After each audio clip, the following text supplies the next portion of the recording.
My name is Lee Blinder, and I'm the Executive Director of Trans Healthcare Maryland. I use they, them pronouns, and I've been working with Lily for about 7 months so far. And my name is Lily Amara Pastor. I use she, her pronouns. I'm the Outreach Director for Trans Healthcare Maryland. And really, Trans Healthcare Maryland came about because we wanted to have a way for trans people to have a visibility and a presence on the state level in Maryland. Working really hard. We're going to, I think, 10 different prides this I've lost month. Count. It's a lot. We're going It's to do a so lot. many. And part of the most exciting ones have been Trans Pride events where the trans community is leading and having that visibility.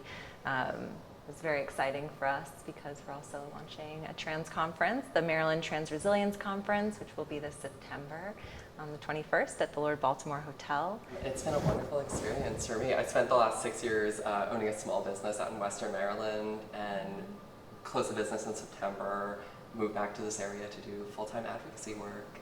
And it's been really amazing working with Trans Healthcare Maryland, doing all sorts of advocacy.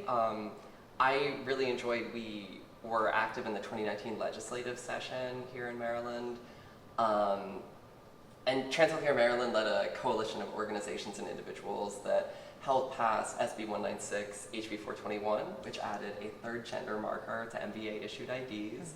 So now we'll have an X on our driver's licenses, and it removed some of the onerous administrative hurdles that existed for folks like changing their driver's license gender marker.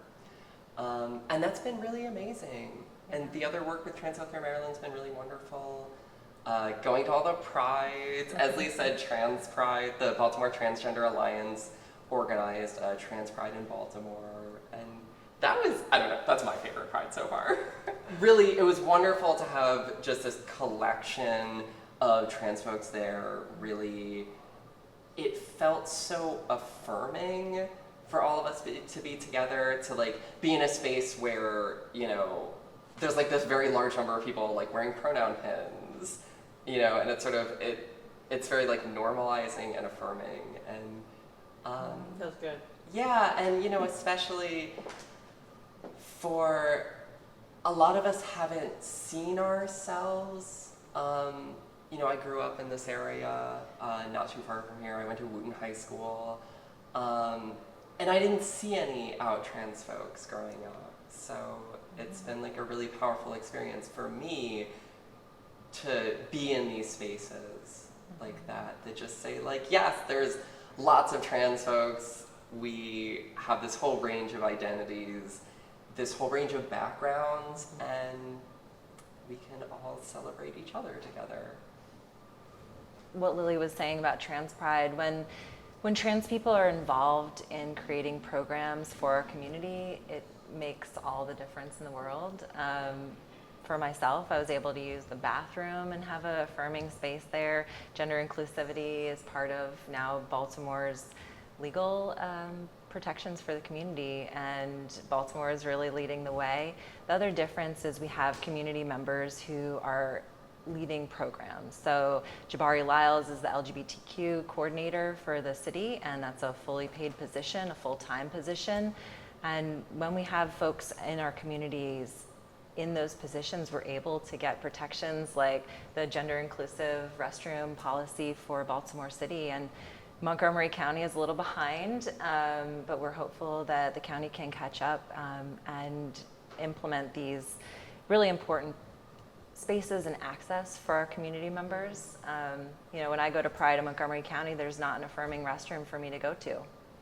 And so that's something for our community theoretically, but I'm not able to have that space. And all the other folks who are also non-binary don't have a space. So it's really important to us, and we're excited to be pushing the metric farther.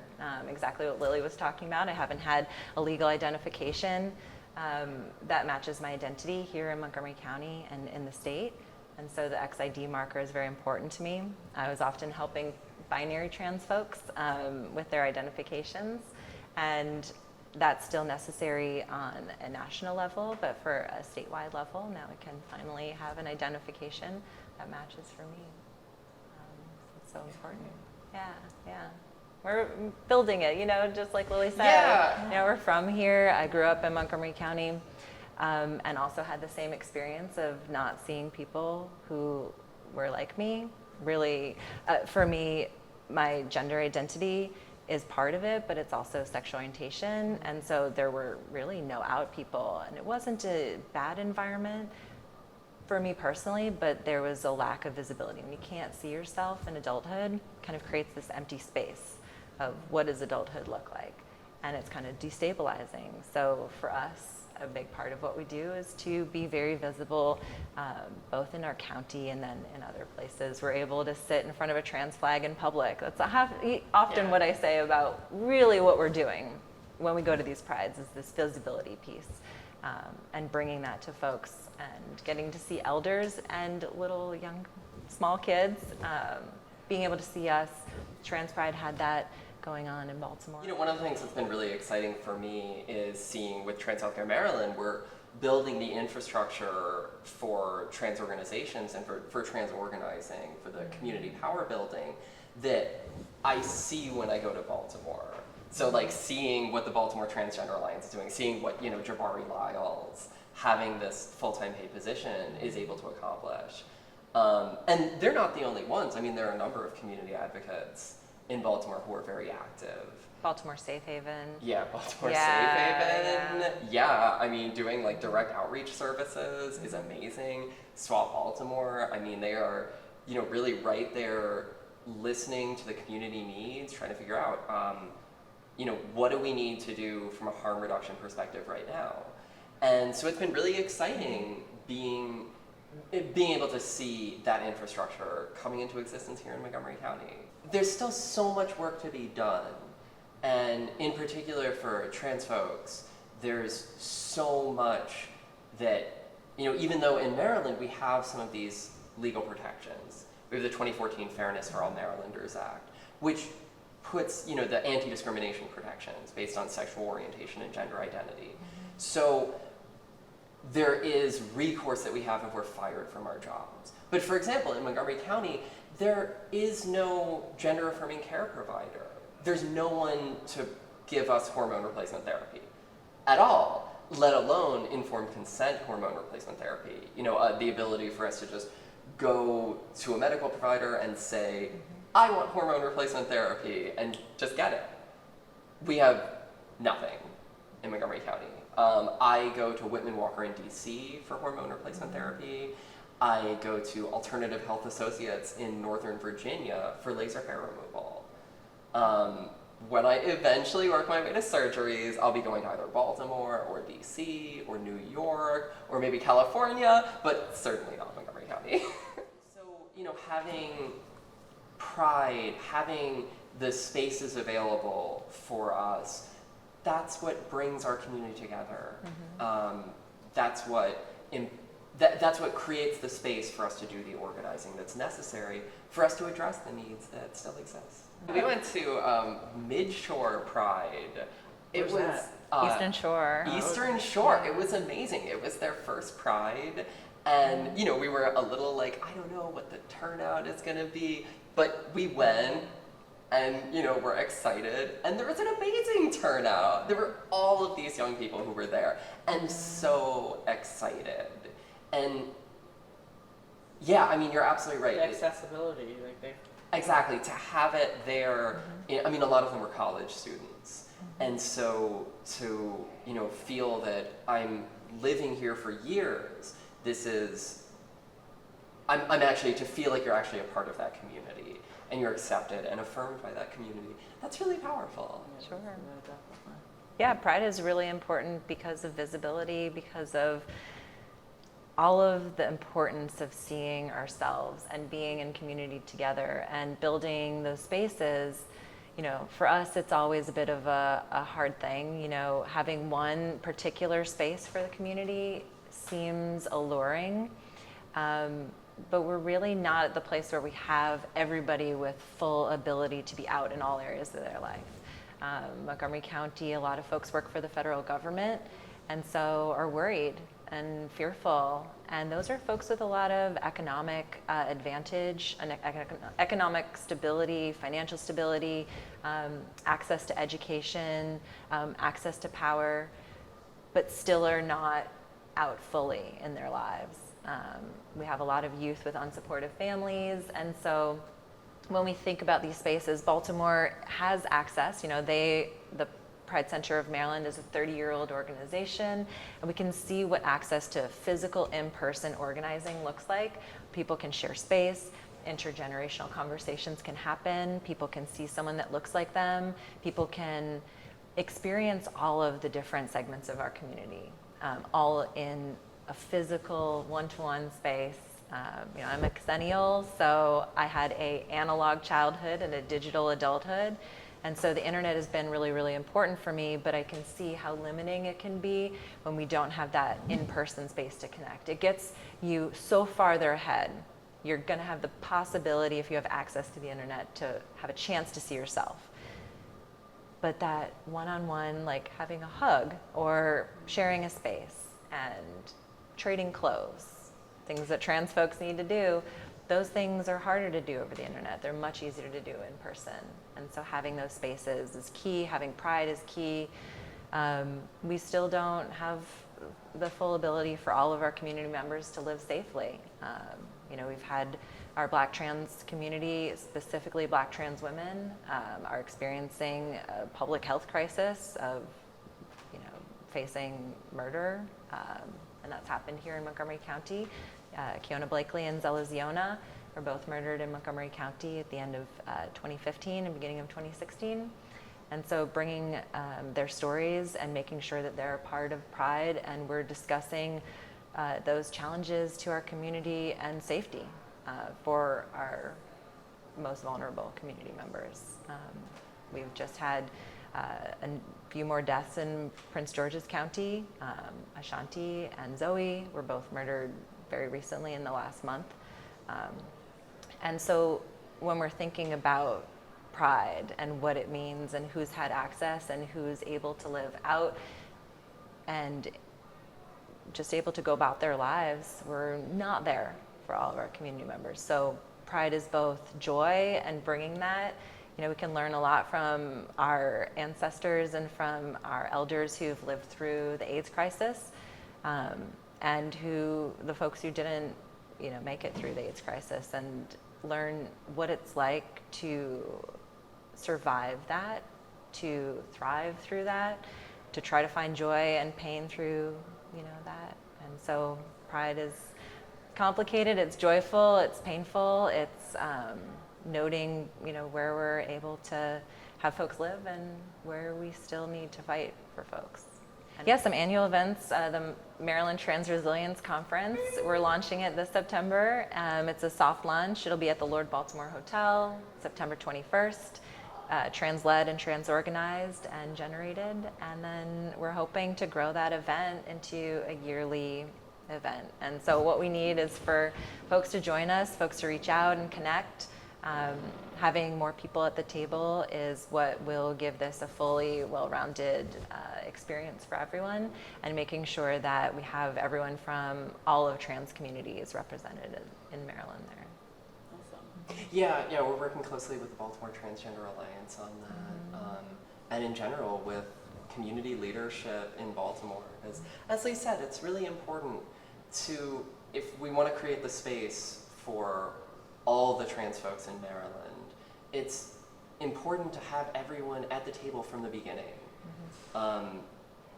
to build the space intentionally with folks as opposed to building it for them. And we're really excited. We're excited to have workshops and resource tables, but more than anything, I think we're a lot of us are excited about the vision of just having this place where 500-600 trans people can all come together and share space and build connections with each other. Trans Healthcare Maryland recently did a program with the DC Area Transmasculine Society, Trans Youth Advocates DMV, which was a training of trainers program. And again, it was really exciting to have, 20 young trans folks who are all working as advocates, all get together and, share space, support each other, and build those connections, because it's so essential to the necessary community organizing to be able to get us together, to be able to build those connections. And not just to have it be, esoteric, to have us sort of, feel empathy for each other throughout the process of organizing, because that's what gets us to organize correctly, with everyone's interests in mind, again, doing it intentionally. I think that's really important. We do offer trainings, trans competency trainings, for any organization. We often are partnering with other other pride organizations around the state to offer resources. We were speaking about clothing. That's a huge issue for our community. You might find your gender to be expressed through your clothing or things you wear. I know Lily mentioned hormone replacement therapy and surgery. Some of our community's members seek medical transition, some seek legal transition, and some seek social transition. So for some folks, clothing might be extremely important in how they express their gender. And so having clothing exchanges, having ways and clinics for people to get their legal documents in order, everything from syringe exchange, because often, unfortunately, syringes are very challenging for our community members to come by sometimes. So having access to safe syringes that people can complete a hormone replacement therapy injection in a safe way and manner is really important. Having trainings for those injections Yes. too. Yes. I switched to injections. What'd you start? Pill form. People, I feel like people just know about injections. Yeah, so a lot of, I'm a binary trans woman.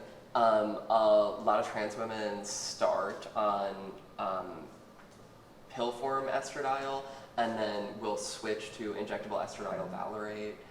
And yeah, I as Lee mentioned, I had kind of a very, very difficult time finding needles here in the proper sizes, proper gauges, with the ability to swap the needles, all the little details that it was very difficult to find them. I mean, I ended up ordering them online. And Montgomery County does not have a syringe exchange. Yeah, Montgomery County does not have a syringe exchange. Yeah. And injections are not necessarily easy to do.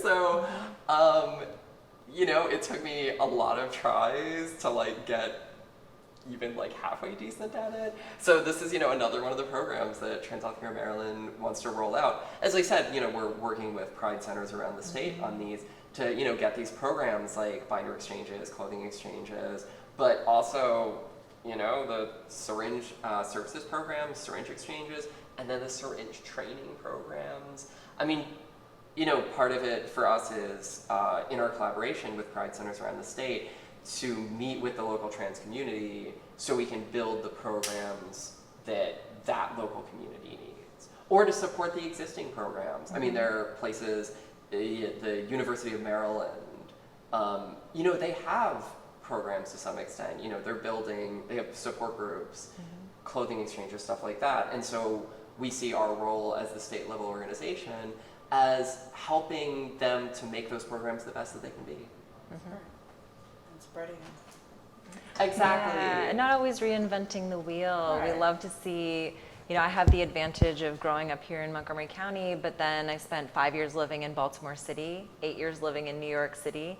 And so I've been back in Montgomery County for 3.5 years, and my experience in New York, to me, I look at it as such an asset that it allowed it can be frustrating sometimes, but to me, where it brought me is my bar is very high.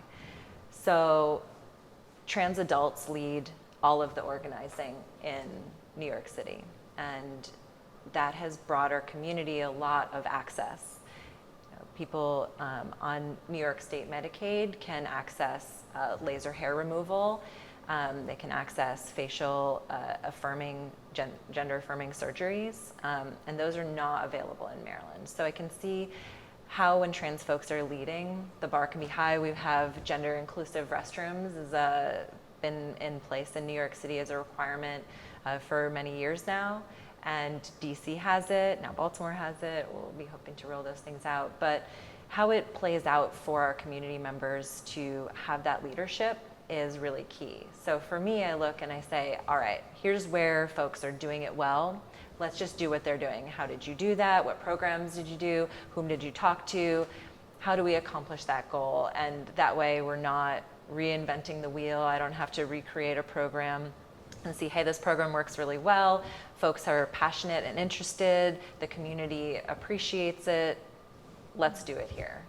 So for Spreading example, charters around, Yeah. So for example, exactly. Planned Parenthood offers hormone replacement therapy in a lot of states. And they're now York. working to New York. Yeah, New York in particular. New York has everything. Not yet. Not yet. They're working rolling on out it. Maryland, but as Lee said, as part of not reinventing the wheel, is this concept of like, well, Planned Parenthood has the infrastructure. We'd love to see them do hormone replacement therapy. And then to incorporate other forms of gender affirming care in there. Because as they said, it's not all trans people want hormones. So, for myself, that was one of the most important parts of my transition, but it's not something everybody wants. So we want to make sure that we're offering all the transition services that all of our community members need.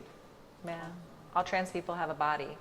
So turns out still just have to get health care for that body, Yeah. regardless of what specific medical transition you do or don't want.